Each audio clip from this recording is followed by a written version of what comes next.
Welcome to my channel. HP printer says not connected to internet, but it is. 1. Check network connection. Ensure that your printer is properly connected to the network. You can usually print a network configuration page from the printer's control panel to see its current network status.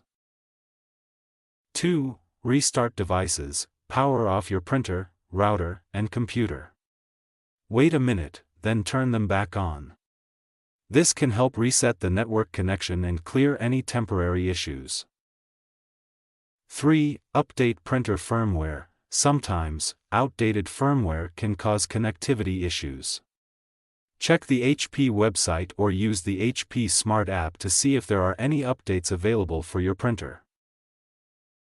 4. Reconfigure network settings. If the network settings on the printer are incorrect or outdated, you might need to reconfigure them. You can usually do this through the printer's control panel or the HP Smart app.